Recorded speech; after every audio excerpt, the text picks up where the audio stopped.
live thing on YouTube now because I don't have time to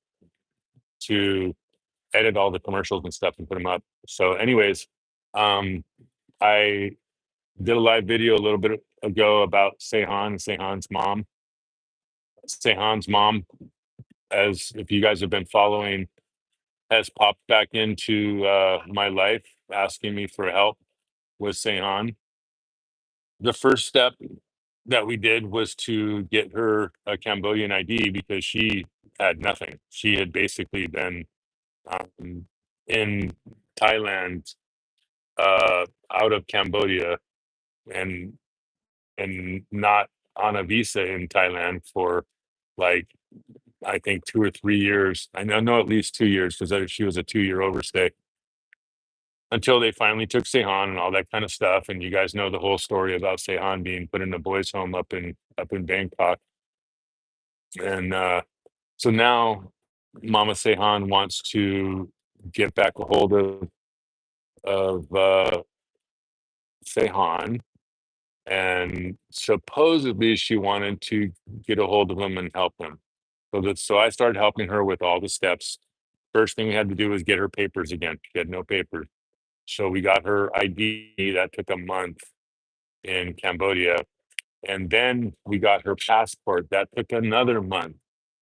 And about the time that the passport was coming in, things started getting a little bit fishy. Uh, I'm watching very closely because there's no way that I'm going to do anything to hurt Seihan. And there's no way that I'm going to help her get Seihan out of this boy's home and into her custody if she's going to hurt him. And she has hurt him a lot. So I watched this little boy just get devastated by her.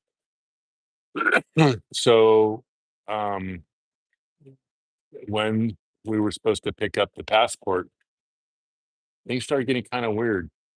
And we went to the Cambodian embassy to pick it up, and she jumped off the motorbike. She didn't wait for me to go get the passport from her. She jumped off the motorbike, and then she met me in the motorbike parking area with the passport in like 30 seconds. There's no way that she had time to go get the passport and then meet me at the bike parking. So uh, red flags went off because I've had her not be honest with me so many times. But I kind of sucked it in. I got disturbed, and then I said, okay, let me figure this out. And I kind of sucked it in, and then we set a date and a time to meet and go to the Thai embassy so we could get the visa. And that's the big deal because if she gets the visa and if she can get into Thailand, then she can go to the boys' home as Seihan's parent.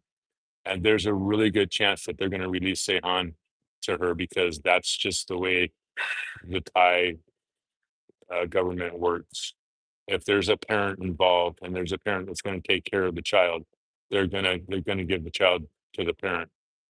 So I've been watching Han's mom very closely to see what's going on. And what happened was before that day that we were supposed to meet, Seihan, Seihan's mom was down at Riverside one night when I pulled up. She was talking to Mama Tone, and Mama Tone was uh, kind of excited, like, "Oh, this is Seihan's mom." And I was like, "Well, what is she doing here? What are you guys talking about?" And Mama Tone and Tanha were like, "Oh, you want Seihan's mom to live with Mama Tone?" And I was like, "I haven't talked to you guys about this. What are you guys doing talking about it? Um, you know, you shouldn't be because you don't really know what's going on yet." And so then Seihan's mom walked up to me The first thing she said was, I don't have phone. I lost my phone. I don't have phone. I lost my phone." And my gut just got twisted because that's old behavior. That's the old behavior from before where, something's going on that, either she sold the phone for money, for something else that she shouldn't be doing, or something. And so red flags started going up. And like I said, I've been looking for any little clue that's going to tell me that she hasn't changed who she was, and she's not a good person, now for Seihan, and she's not going to take good care of Seihan. And you know what, you guys might hate me for this, but I couldn't do it. I couldn't do it. I can't. I watched Seihan get torn to pieces. I watched that poor boy go through hell. I did everything I could to try to help him, and even to try to adopt him, to try to get him myself. They wouldn't let it happen. But I watched him mentally and emotionally just be devastated. And you know what? As bad as this may sound, Seihan is better off. And I know how the Thai people are. And I know the Thai people are they're wonderful people. And I know that they will love Seihan. They will take care of him. What I don't know is how rough it is in that home. What I do know is that Seihan cannot leave that home. So he's not going to have a normal life. He's going to be institutionalized. Um, but I'm gonna get a hold of him. Well, as soon as there's a chance that I can visit him, I'm gonna visit him. Uh, and I'm gonna watch and keep track of him. But the bottom line is I couldn't do it, you guys. Um, the signs were there that Mama Sehan is not her best interests aren't to take care of Sehan. That's what I feel. I feel that she wants to see him, but it's probably more what she wants for her than it is what than it is her wanting to help Sam on. And selfish and self-centeredness, dude. That is the root of all of our problems. And if we would just be other centered and just focus on helping other people, everything in our lives would get better. And you can say that to people, but they don't get it. They don't get it.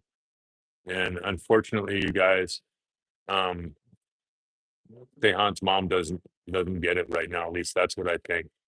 So hate me if you want, you guys, but right now I'm not sold on the fact that Tehan's mom wants to help Tehan out. And so she told me her phone got lost. Then to add to that, she goes, "Oh, I'm not living at my mom's house. I'm living with a friend now." And I'm like, that doesn't sound like the best idea. So I mean, it was just one thing after another going in the wrong direction, and I was just like, you know what? I'm not going to help her get Seihan. It's like helping somebody do a bank robbery. I'm not going to do it, man. And so love all you guys, and I really appreciate the support. I will keep you posted. But as part of her losing her phone, and this is one of the reasons why. I mean, this is just one of a million things that I've been through with her in the past.